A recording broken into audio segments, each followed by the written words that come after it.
Hi guys, welcome back to my channel and welcome if you're new. I hope you're all doing well and welcome back to another video.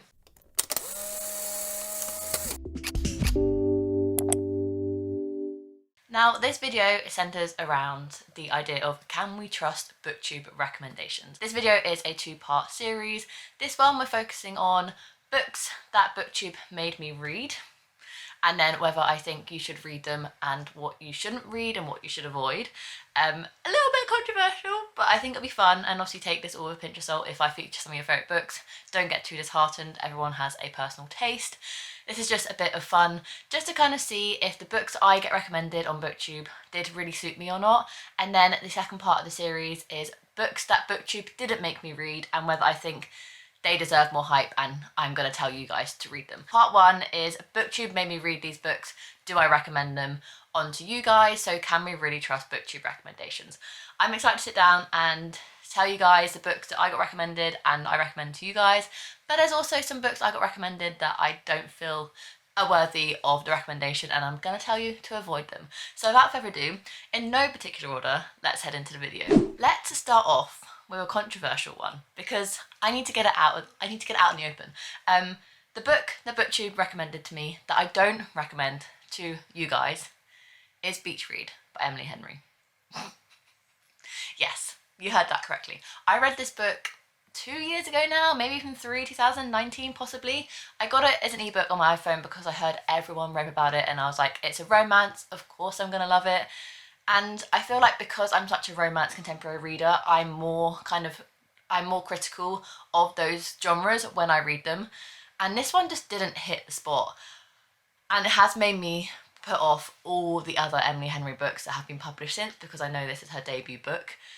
I skim read this book because at that point of my reading career, I didn't really DNF books, so I pushed myself to read it and I just didn't like it. I didn't like the romance, I didn't like the two main characters, I didn't like the plot, I didn't like the writing. I don't know, nothing about that book gelled with me, and I've had a hatred, sadly, against Emily Henry ever since, which is really, really sad to say.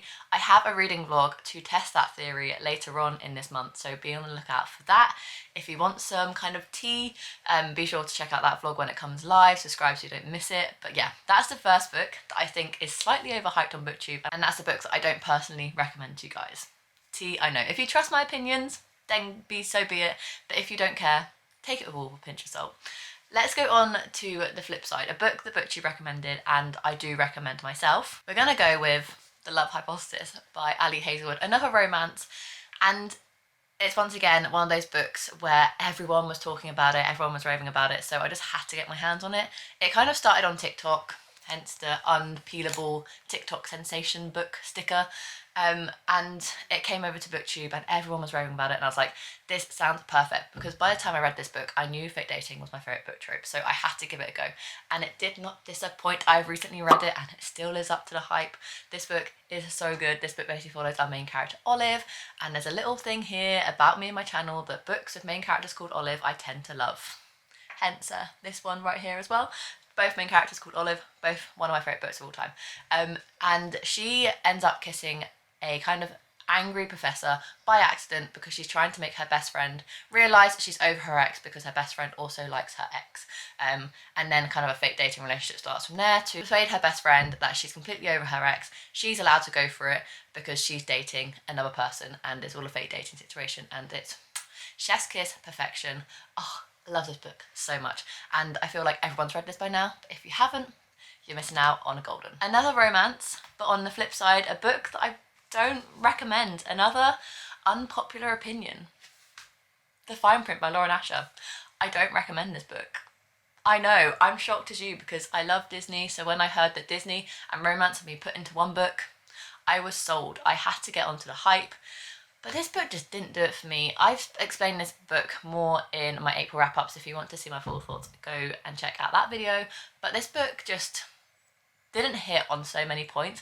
I did enjoy the two main characters, but what really kind of annoyed me with this book was the plot. I didn't ever really feel invested in the plot. So this book basically follows our two main characters, Zara and Noah. Noah is part of like a trio of grandsons, and the grandfather has just recently passed away, who's kind of like this Walt Disney figure, and he gives each of his grandsons tasks to ensure that they're capable of taking over his company. which is basically Disney. And Rowan's task is to look after Dreamland, Disney World, for 6 months to try and get it back on track and to like bring some newness into the company. And then he hires Zara to help him with that because he's kind of like struggling and he doesn't really care for the theme park side of the company. And then a romance and kind of ensues from there. It's Grumpy Sunshine, it's kind of enemies to lovers, but because of that, the romance felt really, really rushed because you kind of had this Grumpy Sunshine, enemies to lovers sort of dynamic, and they were doing it like 50 pages in. It didn't really feel like true, it didn't feel realistic at all, and it's not very memorable for me. Like, I'm completely over it, I'm done. So this is a book that BookTube recommended to me that I personally don't recommend to you guys if you're interested. I just don't think it's worth the hype, personally. I said it, I'm done. Cancel me. Back on to the happy news, a book that BookTube recommended that I was sceptical about, but I just kind of wanted to know what the hype was all about. And I highly, highly recommend it if you haven't read it already. And that's The House on the Cerulean Sea by TJ Klune. I absolutely adored this book. I didn't think I was going to. I picked this book up because I was kind of in a reading slump, and therefore I just felt like maybe it was the contemporary and romances just weren't doing it for me, so let's pick up something completely different. So I was like, I might as well just give this book a go. Everyone raves about it. I haven't seen anyone give it less than 4 stars. Like, there must be something magical about this book. And there is something magical about this book. This book was so heartwarming, so cozy. It's the perfect kind of like cozy feeling book. It was so good. This book basically follows our main character Linus, who is kind of like a social worker in this fantasy world, and he goes on a kind of like really confidential project and job to kind of keep track of this house of kind of like outsiders, and all these outsiders are little kids who will have like magical powers and aren't accepted in today's society, and he ends up growing to love them, and it's just so heartwarming. It's just so cute. I absolutely love it. I feel like everyone's read this book, but if you haven't, it's a BookTube book that is recommended that I also recommend to you. Another book that BookTube recommended to me that I thought I was going to really, really enjoy because it's so character driven, like such a character driven story, that I was like, it's going to be my favourite. And it wasn't. It was really, really disappointing, and that's All My Mothers by Joanna Glenn. I got recommended this book quite a few times across Bookstagram and BookTube at the beginning of 2021, I believe. So I picked it up the same day actually that I picked up A House on the Cerulean Sea, because I wanted like a complete change of kind of your typical romance contemporary books. And I just recently read this book, and it's just not worth the hype. If you have planned to read it and kind of like intrigued to see what I thought about it before going into it, I personally don't recommend it. It's very much, unless you're kind of like in the mood for a completely kind of like non-fiction memoir type of book, because that's really what it felt like, then this book isn't for you, because it's kind of dense in the characters. And although that sounds perfect for me, if you know my reading taste, it just didn't hit the spot, because the thing is, I don't know why this book didn't hit the spot for me, because it ticks every single box that I usually like in books, and this book just fell flat. It basically follows our main character, Eva, who is always uncertain about where she's come from. She grows up with lots of different mother figures in her life, but none of them are her true mother, and she goes on this quest to try and find out who her true mother is, and it sends her kind of like across loads of different trips and plans and all these sorts of stuff, and it's quite a journey that she goes on from when she's 3 years old all the way up until she's like 30, and it sounds ideal for people who love characters and character-driven stories, but I don't know whether it was the writing or it was just I never felt really invested in the characters. This book just didn't do it for me, unfortunately. So this is a book that BookTube recommended that I personally don't recommend onto you guys. We're going to end on a high, because the next 3 books are all books that BookTube recommended to me that I also recommend to you guys. And the first one is The Flat Share by Beth O'Leary. This is the first Beth O'Leary book I read. Yes, is it the only Beth O'Leary book I've read? I read The Flat Share on the road trip, which I don't recommend.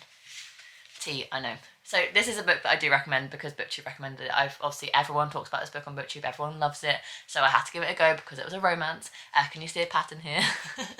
And this book basically is a one-bed trope where you follow 2 main characters told into dual perspectives, called Tiffy and Leon. Leon works night shifts and Tiffy works day shifts, so they never ever cross paths, but they share the same flat and they share the same bed, but because they're on different shifts and basically different kind of like time zones in terms of their like body clock, they never ever kind of see each other. So they communicate via post-it notes in the flat. So when they've run out of milk, they put a post-it note on the fridge being like, we need more milk, we need to pay the bills. It's all through post-it notes, and it's a really cute romance, from there, because they never meet, yet they kind of form this really incredible bond. And I thought it was such a cute romance, and I loved Leon's character from where he started to where he ended up, and I just really do feel like this book is worthy of the hype that it gets. So if you haven't picked this book up and you're intrigued to know, I highly recommend it. A very recent favourite of mine, because everyone was raving about it on BookTube and Bookstagram, and I just needed to know and understand what the hype was about, so I read it the only way I could because I didn't have a physical copy, and that was via audiobook. The Dead Romantics by Ashley Polston. I loved this book, one of my favourite books of the year so far, only because BookTube told me to read it, so I read it and loved it. Oh, it was so good. This book basically follows our main character, Florence Day, who is a ghostwriter for a really famous kind of author in this world, and she gets a new editor and she's trying to extend the deadline, but he just kind of doesn't give it to her because they need to get these books out. But then she gets taken back home because of a family emergency, and their family owns a funeral home, a key point to the plot. But when she gets back home to deal with this family emergency, there's a knock on the funeral home door, and she opens it and it's the editor. But plot twist, he died in a car accident the day before, and he turns up to this funeral home as a ghost, and a romance ensues from there. And oh my god, this was so precious. The family dynamic, the romance, the fact that it was kind of like non-realistic but realistic. It just, the balance was absolutely perfect in this book, and I absolutely adored it. Highly recommend if you're intrigued to read it. I've already recommended it to Paige, and she absolutely loved it as well. So if you trust mine and Paige's book opinions, then this is a book that you don't want to miss out on. And I've just heard incredible things about it, so I picked it up, and it is worthy of the hype. The last book we're going to talk about in today's video, nice, short and sweet, because I didn't want to like fill this video up with loads of books to kind of overwhelm you guys, and I definitely didn't want to get cancelled by anyone, so I kept some of the books a little bit low-key. And the last book that I'm going to talk to you guys today is a book that I've loved for quite a while now. I read it in 2017 for the first time, and I read it because people were talking about it, and I didn't really know my reading taste back then. I just kind of read anything and everything that BookTube recommended to me, and this just kind of like hit the spot. It's not a romance, it's not a contemporary. Any guesses? Drum roll. It's The Bone Season by Samantha Shannon. I picked this book up because some people, when I first got into BookTube, were talking about it, and I, at that point, like I said, was just kind of reading anything that was recommended to me. I read a lot of fantasy, I read a lot of dystopian, I just read a lot of genres, kind of across the board. But this book just really kind of stuck out to me. This book basically follows our main character, Paige Mahoney, who is a clairvoyant in this dystopian world, and clairvoyancy is illegal. So she's part of this underground kind of gang who all have clairvoyant powers, and they do a lot of different things.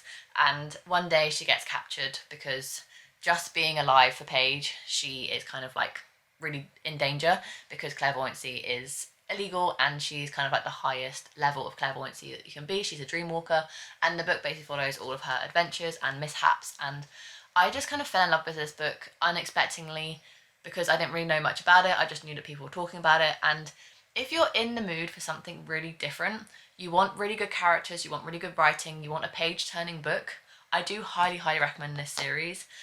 However, I haven't read all the books because I'm getting to a point now where I'm one of those people who will reread a book every time a new book comes out in that series. So now there are 4 books out in this series. I have reread The Bone Season 3 times. The Bone Season twice, which is the second book, and The Song Rising once, because that is like the last book that I've read in the series before the latest one came out, The Mask Calling. And I just can't keep rereading all the books every time a new book comes out, and Samantha Shannon has said that this book series is going to be a long one, it's going to take ages, so I've decided just to collect all the books down and reread The Bone Season, The Mime Order, The Song Rising one more time once all the books are out. I think it's going to be a 7-book series, and just enjoy and binge read all the series once all the books are out, rather than like rereading The Bone Season like 7 times just to get to the last book. I just don't see the point at this point. So I love this series. I will keep rereading it, but not for a while. I highly recommend this book if you're looking for something a little different, especially from my channel, because obviously I do predominantly recommend romance and contemporaries, but I do highly, highly recommend The Bone Season series by Samantha Shannon. So those are all the books I'm going to talk about today. In conclusion, I do recommend listening to booktubers that you trust, because yes, Books are very subjective, but most of the time I feel like BookTube do really understand the hype and recommend some really, really good books to you. But yes, books are subjective, so therefore not all the books that are really hyped are gonna fit your fancy, especially books that you thought you were gonna love, i.e. The Fine Print by Lauren Asher. I thought I was gonna be like a new all-time favourite romance and Disney put together, but it just wasn't. It was really, really disappointing, and that happens sometimes, and that's absolutely fine. So many books are written because everyone has different reading tastes, and that's absolutely fine. But I just thought it was really, really interesting to kind of do this video and sit down and discuss some of the books that BookTube recommended to me and I recommend onto you guys, and some of the books that BookTube recommended I don't kind of recommend, because it is really interesting because you get kind of like overwhelmed with so many book recommendations on BookTube. It's kind of hard to filter through some of them sometimes, so I hope this video has kind of helped you maybe ever certainly. If this video was an absolute waste of time, then look forward to part 2, because part 2 is coming, because I feel like I need to do the reverse now. I need to recommend you guys books that BookTube hasn't recommended to you guys, that are kind of like hidden gems in this community. So be on the lookout for that. I think that book video will be a lot more interesting because I'll get to talk about some of my favourite books that BookTube just haven't spoken about, and I just highly recommend. So I'm excited to film that video, but I thought I'd start off with this one, get some tea out in the open, and recommend you some books that BookTube have also recommended. With that being said, I'll leave this video here. If you enjoyed this video, make sure you give it a massive thumbs up and subscribe down below to see future content from me. I do anything from book recommendation videos, reading vlogs, weekly reading vlogs, themed reading vlogs, TBRs, monthly wrap-ups, all that kind of classic BookTube fun I have on this channel, so make sure you subscribe so you don't miss any future content. And that being said, I'll see you in my next video. Bye guys.